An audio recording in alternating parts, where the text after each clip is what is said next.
ಪ್ರಶ್ನೆ ಕೇಳಿ. ಈಗ ಏನಾಗ್ತಾ ಇದೆ ಅಂತ ಹೇಳಿದ್ರೆ ತುಂಬಾ ಒಂದು ಕಾಮಿಡಿ ಅಂತ ಅನಿಸ್ತಾ ಇದೆ. ಯಾಕಂತ ಹೇಳಿದ್ರೆ ಈಗ ಸುಜಾತ ಭಟ್ನವರು ನಿಮ್ಮ ನ್ಯೂಸ್ ಚಾನಲ್ ಕುತ್ಕೊಂಡಿದ್ದಾರೆ, ನಾನು ಮಾಡಿದ್ದೆಲ್ಲ ತಪ್ಪು ಅಂತ ಒಪ್ಕೊಳ್ತಾ ಇದ್ದಾರೆ. ಮುಂದಿನ ದಿನ ಚಿನ್ನಯ್ಯ ಬರ್ತಾನೆ, ನಾನ್ ಮಾಡಿದ್ದೆಲ್ಲ ತಪ್ಪು, ನನಗೆ ಗೊತ್ತಿಲ್ಲ, ಈಗ ಆಗ್ಬಾರ್ದಿತ್ತು, ನನ್ನಿಂದ ಆಗಿದೆ ಅಂತ ಹೇಳ್ತಾನೆ. ಇನ್ನೊಂದಿನ ಜಯಂತ್, ತಿಮರೋಡಿ, ಹೀಗೆ ಆಗ್ತಾ ಇದ್ರೆ ಎಲ್ಲೋ ಒಂದ್ ಕಡೆ ಧರ್ಮಸ್ಥಳದ ಕ್ಷೇತ್ರದ ಬಗ್ಗೆ ಇಲ್ಲಿವರೆಗೆ ಆದಂತ ಎಲ್ಲಾ ಅಪವಾದಗಳು ಇನ್ನೊಂದು ಮತ್ತೊಂದು ನೀವು ತೋರಿಸಿದ್ದೀರಿ ಚಾನಲ್ ಅಲ್ಲಿ. ಎಷ್ಟು ಜನಗಳಿಗೆ ನೋವಾಗಿದೆ. ಯಾಕಂತ ಹೇಳಿದ್ರೆ ನಮ್ಮ ಭಾಗದಲ್ಲೆಲ್ಲ ಹೇಗೆ ಅಂತ ಹೇಳಿದ್ರೆ ವೀರೇಂದ್ರ ಹೆಗಡೆ ಅವ್ರದ್ದು ಒಂದು ಫೋಟೋ, ಮಂಜುನಾಥ್ ಸ್ವಾಮಿಯ ಫೋಟೋ, ಎರಡೂ ಫೋಟೋನು ಇಟ್ಟು ನಾವು ಪೂಜೆ ಮಾಡುವಂತವ್ರು. ಇವರು ಮತ್ತೆ ಸುಜಾತ ಭಟ್ ಅವರನ್ನ ನೀವು ಮುಖಾಂತರ ನೋಡ್ತಾ ಇದ್ದೀರಿ, ನಾವು ನಿಮ್ಮ ಟಿವಿ ಮೂಲಕ ನೋಡ್ತಾ ಇದ್ದೀವಿ. ಅವರನ್ನ ನೋಡಿದ್ರೆ ಯಾರು ಕೂಡ ಅವರು ಅನ್ಎಜುಕೇಟೆಡ್ ಅಂತ ಹೇಳಲಿಕ್ಕಾಗಲ್ಲ, ಅವರಿಗೆ ನಾಲೆಡ್ಜ್ ಕಡಿಮೆ ಅಂತ ಹೇಳಲಿಕ್ಕಾಗಲ್ಲ. ಅವ್ರು ಇಲ್ಲಿವರೆಗೆ ಅವ್ರ ಇಂಟರ್ವ್ಯೂನೆಲ್ಲ ನೋಡಿದಾಗ ಅವ್ರು ಬಹಳ ಬುದ್ಧಿವಂತೆ. ಅವರು ಇಂಥ ಬುದ್ಧಿವಂತ. ನಾನು ಇವಾಗ ಒಂದು ವಿಚಾರ ಹೇಳ್ತಾ ಇದ್ದೀನಿ ಕೇಳಿ. ಸೂತ್ರಧಾರಿಗಳು ಬರೇ ಪಾತ್ರ ಮಾಡಿದ್ದೀನಿ, ದಯವಿಟ್ಟು ನನ್ನನ್ನು ಕ್ಷಮಿಸಿ. ಸಾರ್ವಜನಿಕವಾಗಿ ನಾನು ಹೋಗ್ತಾ ಇದ್ದೀನಿ ಧರ್ಮಸ್ಥಳಕ್ಕೆ, ಅದಕ್ಕೆ ನನ್ನದು ಒಂದು ತಪ್ಪಾಗಿದೆ. ಅದನ್ನು ನಾನು ಏನು ಇದು ಮಾಡಬೇಕು, ಪರಿಹಾರ ಏನು ತಗೊಳ್ಬೇಕು, ಸಾರ್ವಜನಿಕವಾಗಿ ಅಲ್ಲಿಗೆ ಹೋಗಿ ನಾನು ಸದ್ಯದಲ್ಲೇ ಹೋಗ್ತಾ ಇದ್ದೀನಿ.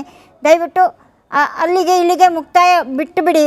ನಾನು ಬ್ರಿಲಿಯಂಟ್ ಆಗಿದ್ದೀನಿ, ನಾನು ತುಂಬ ಇದಾಗಿದ್ದೀನಿ. ಆ ಮೂಮೆಂಟ್ಗೆ ನಮಗೆ ಏನು ಬಂದಿರುತ್ತೆ ಅಂತ ನಮಗೂ ಗೊತ್ತಿರಲ್ಲ. ಎಲ್ಲ ಟೈಮ್ಗಳಲ್ಲಿ ಒಂದೇ ರೀತಿ ಮನಸ್ಸು ಇರುತ್ತೆ ಅನ್ನುವಂಥದ್ದು ಯಾರಿಗೂ ಗೊತ್ತಿರಲ್ಲ. ಮತ್ತೊಂದು ಪ್ರಶ್ನೆ ಕೇಳ್ತಿದ್ರಿ ನೋಡಿ, ನಾಳೆ ದಿನ ಚಿನ್ನಯ್ಯ ಬಂದು ತಪ್ಪಾಯ್ತು ಅನ್ಬೋದು, ಜಯಂತ್ ಬಂದು ತಪ್ಪಾಯ್ತು ಅನ್ಬೋದು.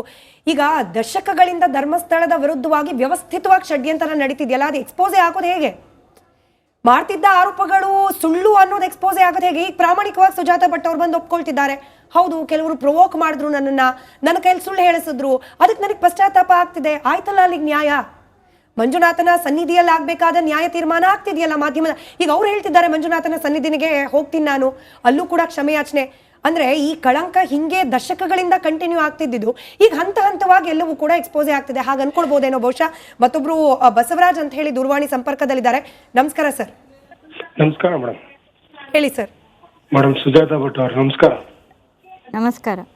ನಮಸ್ಕಾರ ಮೇಡಮ್. ನೀವು ಎಲ್ಲಾ ಚಾನಲ್ ಕುತ್ಕೊಂಡಾಗೂ ಹೇಳಿದಾಗ ಒಂದೊಂದು ಡೈಲಾಗ್ ಹೇಳ್ತಾ ಇದ್ದೀರಿ, ನಾನು ಹೇಳ್ತಿರೋದು ಸತ್ಯ, ನಾನು ಹೇಳ್ತಿರೋದು ಸತ್ಯ. ಹೌದು ಸರ್. ನೀವು ಈಗ ನನಗೆ ನನ್ನನ್ನು ಪ್ರಶ್ನೆ ಮಾಡಿದ್ರು, ನಾನು ಹೇಳೋದು ಸತ್ಯ. ನನ್ನ ಮನಸ್ಸಿನಲ್ಲಿ ಆವಾಗ ಗೊಂದಲಗಳು ಇತ್ತು. ದಯವಿಟ್ಟು ನಾನು ತುಂಬ ಬ್ರಿಲಿಯಂಟು, ನಾನು ತುಂಬ ಇದು ಅಂತ ಯಾರನ್ನು ನನ್ನನ್ನು ಬಿಂಬಿಸಬೇಡಿ. ನನ್ನ ಒಂದು ವಯಸ್ಸಿಗೆ ಬೆಲೆ ಕೊಟ್ಟುಬಿಟ್ಟು ನಾನು ಹೇಳೋದಿಷ್ಟೇ. ಇವಾಗ ಹೇಳ್ತಾ ಇರೋದು ಏನಿದೆ, ಧರ್ಮಸ್ಥಳದ ಬಗ್ಗೆ ನಾನು ಕೆಟ್ಟದಾಗಿ ನಾನು ಮಾತಾಡಿದ್ದೀನಿ ಅನ್ನುವಂಥದ್ದು ಒಂದು ದೊಡ್ಡ ಒಂದು ಇದಿದೆ, ಆಯ್ತಲ್ಲ. ಆ ಷಡ್ಯಂತರವನ್ನು ನಾನು ಮಾಡಲಿಕ್ಕೆ ನನಗೂ ಇಷ್ಟ ಇಲ್ಲ, ಅಥವಾ ನಾನು ಇಷ್ಟಪೂರ್ವಕವಾಗಿ ನಾನು ಇವಾಗಲೂ ಹೇಳ್ತಾ ಇರೋದು ಒಂದೇ ಮಾತು, ಸೂತ್ರ ಬೇರೆ, ಬರೀ ಪಾತ್ರ ಮಾಡಿದ್ದೀನಿ, ಆಯಿತಾ. ಆ ಪಾತ್ರದಲ್ಲಿ ಏನೇನು ಬರುತ್ತೆ ಅಂತ ಸತ್ಯ ಹೇಳಿದ್ದು ಅಂತ ಇಷ್ಟ ತನಕ ನಾನು ಏನು ಹೇಳಿದ್ದೀನಿ, ಅದಕ್ಕೆ ನಾನು ಸಮಾಜದ ಮುಂದೆ ಇವತ್ತು ನನ್ನ ಕ್ಷಮೆ ಯಾಚಿಸ್ತಾ ಇದ್ದೀನಿ. ರೈಟ್. ಮಾಲ್ತೇಶ್ ಅಂತ ಹೇಳಿ ಮತ್ತೊಬ್ರು ದೂರವಾಣಿ ಸಂಪರ್ಕದಲ್ಲಿದ್ದಾರೆ. ನಮಸ್ಕಾರ ಮಾಲ್ತೇಶ್ ಅವರೇ. ಹಲೋ, ನಮಸ್ತೆ ಮೇಡಮ್ ಅವರೇ. ಹೇಳಿ ಮಾಲ್ತೇಶ್ ಅವರೇ, ಹೇಳಿ. ನಮ್ಮ ಹೆಸರು ಮಾಲ್ತೇಶ್ ಅಂತ, ನಮ್ದು ಹಾವೇರಿಂದ.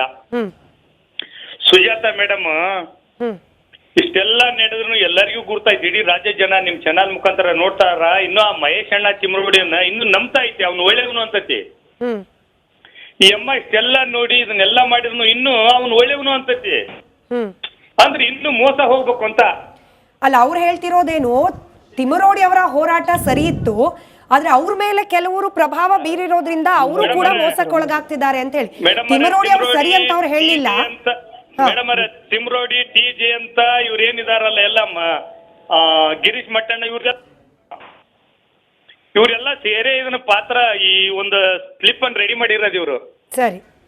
ಇವ್ರು ಇನ್ನು ಅಮ್ಮ ಈಗಾಗಿರೋ ಮೋಸನೇ ಸುಧಾರಿಸ್ಕೊಂಡು ಮಂಜುನಾಥನ ಹತ್ರ ಏನೈತಿ ಕ್ಷಮೆ ಕೇಳ್ಕೊಂಡು ಇನ್ನ ಉಳಿದ ಜನ ಒಳ್ಳೆ ರೀತಿಯಲ್ಲಿ ಕಳೀಲಿ, ಅಷ್ಟೇ ನಮ್ದು ಅಭಿಪ್ರಾಯ. ಇವಾಗ ಕ್ಷಮೆ ಕೇಳಿದ್ದಾರೆ ಬಹಿರಂಗವಾಗಿ. ಅಲ್ಲ ಮಾಲ್ತೇಶ್ ಅವರೇ, ಬಹಿರಂಗವಾಗಿ ಕ್ಷಮೆ ಕೇಳಿದ್ದಾರೆ ಸುಜಾತ ಭಟ್ ಅವರು. ಕ್ಷಮಿಸುವಷ್ಟು ಔದಾರ್ಯತೆ ಕನ್ನಡಿಗರಲ್ಲಿ ಇದೆ, ಧರ್ಮಸ್ಥಳದ ಮಂಜುನಾಥನನ್ನ ನಂಬುವವರಲ್ಲಿ ಅಷ್ಟು ಔದಾರ್ಯತೆ ಇದೆ ಅಂತ ಹೇಳಿ ಭಾವಿಸಬಹುದಾ? ಅಲ್ಲ, ಮುಂದಿನ ದಿನದಲ್ಲಿ ಒಂದು ಒಳ್ಳೆ ಜೀವನವನ್ನು ಕಳೀಲಿ. Right sir. ಅವ್ರ ಪ್ರಶ್ನೆ ಇಷ್ಟೇನೆ. ಅವ್ರ ಪ್ರಶ್ನೆ ಏನು, ತಿಮರೋಡಿ ಅವರನ್ನ ಈಗಲೂ ಕೂಡ ಒಳ್ಳೆಯವರು ಅಂತ ಹೇಳಿ ನಂಬ್ತಿದ್ದೀರಲ್ಲ, ಇನ್ನು ಮುಂದೆ ಕೂಡ ಮೋಸ ಆಗಲ್ಲ ತಿಮರೋಡಿ ಅವ್ರ ಕಡೆಯಿಂದ ಅಂತ ಹೇಳಿ ಹೆಂಗ್ ನಂಬ್ತೀರಿ ಅಂತ ಹೇಳಿ? ನಾನು ಹೇಳ್ತಾ ಇರೋದು ತಿಮರೋಡಿ ಕಡೆಯಿಂದ ನನಗೆ ಯಾವತ್ತೂ ಮೋಸ ಆಗಲಿಲ್ಲ. ಸುಮ್ಮನೆ ಯಾಕೆ ನಾನು ಒಬ್ಬರನ್ನ ನಾನು ಬಿಂಬಿಸಿ ಇದು ಮಾಡಬೇಕು? ತಿಮರೋಡಿಯವರು ಯಾರು ಅಂತ ನನಗೆ ಫಸ್ಟಿಗೆ ಗೊತ್ತಿರಲಿಲ್ಲ. ಸುಮ್ಮನೆ ನಾನು ಅವ್ರ ಮನೆಗೆ ಹೋಗಿದ್ದೀನಿ, 4 ತುತ್ತು ಅನ್ನ ತಿಂದಿದ್ದೀನಿ, ಆಯಿತಾ. ಅವರನ್ನು ಬಲಿಪಶು ಮಾಡಿದ್ದಾರೆ ಅನ್ನುವಂಥದ್ದು ನನ್ನ ಒಂದು ಇದರಲ್ಲಿ ಅನ್ನಿಸ್ತಾ ಇದೆ. ಅಷ್ಟು ಬಿಟ್ಟು ಅವರು ಏನಾಗಿದೆ ಅನ್ನುವಂಥದ್ದು ನನಗೆ ಕ್ಲಿಯರ್ ಕಟ್ಟಾಗಿ ನನಗೆ ಗೊತ್ತಿಲ್ಲ. ಅವರು ಒಂದು ಸೌಜನ್ಯ ಹೋರಾಟಗಾರರ ಒಂದು ಹೋರಾಟದಲ್ಲಿ ಒಂದು ಒಳ್ಳೆ ರೀತಿಯಿಂದ ನಡ್ಕೊಂಡು ಹೋಗ್ತಾ ಇತ್ತು. ಅವರಿಗೆ ಈ ಬುರುಡೆ ಇದು ಬೇಡ ಆಗಿತ್ತು ಅನ್ನುವಂಥದ್ದು ಮಾತ್ರ ನಾನು ಇದನ್ನು ನಾನು ಹೇಳ್ತಾ ಇರೋದು.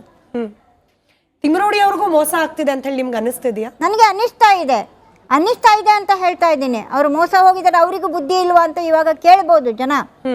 ಅದು ನನಗೆ ನನ್ನ ಇದಕ್ಕಲ್ಲ, ನನ್ನ ಮನಸ್ಸಿಗೆ ಅನಿಸಿದ್ದನ್ನು ನಾನು ಹೇಳ್ತಾ ಇರೋದು. ನನ್ನ ಥರನೇ ಈಗ ಎಲ್ಲರೂ ಆಗಿರ್ಬೋದು ಅಂತ. ಎಷ್ಟೊಂದು ಜನ ಹೀಗೆ ಆಗ್ತಾರೆ. ಪ್ರಪಂಚದಲ್ಲಿ ಎಲ್ಲರೂ ಸತ್ಯವಾನ್ ಹರಿಶ್ಚಂದ್ರರು ಯಾರೂ ಇಲ್ಲ.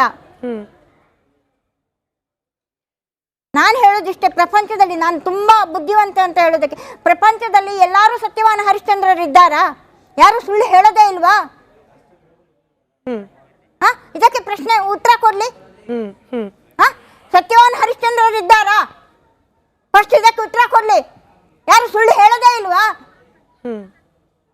ಅವರವರ ಬೇಳೆಕಾಳು ಬೇಯಿಸ್ಕೊಳ್ಬೇಕಾಗಿದೆ, ಕೆಲವು ಸುಳ್ಳುಗಳನ್ನು ಹೇಳಬೇಕಾಗುತ್ತೆ, ಹೇಳ್ತಾರೆ. ಯಾರು ಸತ್ಯವಾನ್ ಹರಿಶ್ಚಂದ್ರರು ಪ್ರಪಂಚದಲ್ಲಿ ಯಾರೂ ಇಲ್ಲ. ಇದು ಸತ್ಯ. ನಾನು ಇಲ್ಲಿ ಬಂದಿದ್ದೀನಿ ಏನಕ್ಕೆ ಹೇಳಿ? ನನ್ನದೇನಿದೆ ಅದನ್ನು ನಾನು ಹೇಳಕ್ಕೆ ಬಂದಿದ್ದೀನಿ. ಅಷ್ಟು ಬಿಟ್ಟು ನನಗೆ ಬೇರೆಯವರು ಪ್ರಶ್ನೆ ಮಾಡಿಕೊಂಡು ನೀನು ಧರ್ಮಸ್ಥಳಕ್ಕೆ ಹೋಗಿ ಕ್ಷಮೆ ಕೇಳ್ತೀಯ ಅಂದರೆ, ಹೌದು ನನಗೆ ಪಶ್ಚಾತ್ತಾಪ ಇದೆ. ಪಶ್ಚಾತ್ತಾಪಕ್ಕಿಂತ ಮುಂದೆ ಯಾವುದೂ ಇಲ್ಲ. ಸರಿ, ನಮ್ಮ ಜೊತೆಯಲ್ಲಿ ಕೀರ್ತಿ ಶಂಕರಘಟ್ಟ ದೂರವಾಣಿ ಸಂಪರ್ಕದಲ್ಲಿದ್ದಾರೆ. ಕೀರ್ತಿ ಅವರೇ, ನಾವು ಇದೇ ಮಹಾಭಾರತ ವೇದಿಕೆಯಲ್ಲಿ ಕೂತ್ಕೊಂಡು ನೀವು ಕೂಡ ಹೇಳಿದ್ರಿ, ನಾವು ಕೂಡ ಹೇಳಿದ್ವಿ, ಹೆಣ್ಣು ಮಕ್ಕಳಿಗೆ ನ್ಯಾಯ ಅಂತ ಹೇಳಿ ಕೆಲ ಹೋರಾಟಗಾರರು ಕೆಲ ಹೆಣ್ಣು ಮಕ್ಕಳನ್ನ ಬೀದಿಗೆ ತಂದು ನಿಲ್ಲಿಸ್ಬಿಟ್ರು ಅಂತ ಹೇಳಿ. ಅದಕ್ಕೆ ತಾಜಾ ಜೀವಂತ ಉದಾಹರಣೆ ಸುಜಾತಾ ಭಟ್ ಅವರು. ಇವತ್ತು ಎಲ್ಲಿಗೆ ಹೋಗ್ಬೇಕು ಗೊತ್ತಾಗ್ತಿಲ್ಲ, ಮುಂದೆ ಏನು ಮಾಡಬೇಕು ಗೊತ್ತಾಗ್ತಾ ಇಲ್ಲ. ಹೇಳಿದ ತಪ್ಪು, ಹೇಳಿದ ಸುಳ್ಳಿಗೆ ಪಶ್ಚಾತ್ತಾಪ ಇದ್ರೂ ಕೂಡ ಆ ಪಶ್ಚಾತ್ತಾಪದಿಂದ ಆಚೆ ಬಂದು ನಾರ್ಮಲ್ ಬದುಕು ನಡೆಸೋದು ಹೇಗೆ ಗೊತ್ತಾಗ್ತಿಲ್ಲ ಈ ಹಿರಿ ಜೀವಕ್ಕೆ. ಈ ಪರಿಸ್ಥಿತಿಗೆ ಯಾರನ್ನು ಹೊಣೆ ಮಾಡೋದು? ಇಲ್ಲ ಅಂದ್ರೆ ಇದರಲ್ಲಿ ಸ್ವಲ್ಪ ಸ್ವಯಂಕೃತ ಅಪರಾಧವೂ ಇದೆ. At the same time situation ನ ಲಾಭ ನಾನು ಯಾವಾಗ್ಲೂ ಕೇಳ್ತೀನಿ. ಧರ್ಮಸ್ಥಳದ ವಿರುದ್ಧವಾಗಿ ಯಾರಾದ್ರೂ ಮಾತಾಡಿದ ಕೂಡಲೇ ಅವ್ರು ಹೇಗೆ ನೀಟಾಗಿ ತಿಮರೋಡಿ ಮತ್ತು ಮಟಣ್ಣವ್ರ ಗ್ಯಾಂಗಿಗೆ ಸಿಗ್ತಾರೆ ಅಂತ ಇದನ್ನ ನಾನು ಸಾಕಷ್ಟು ಕೇಳ್ತೀನಿ.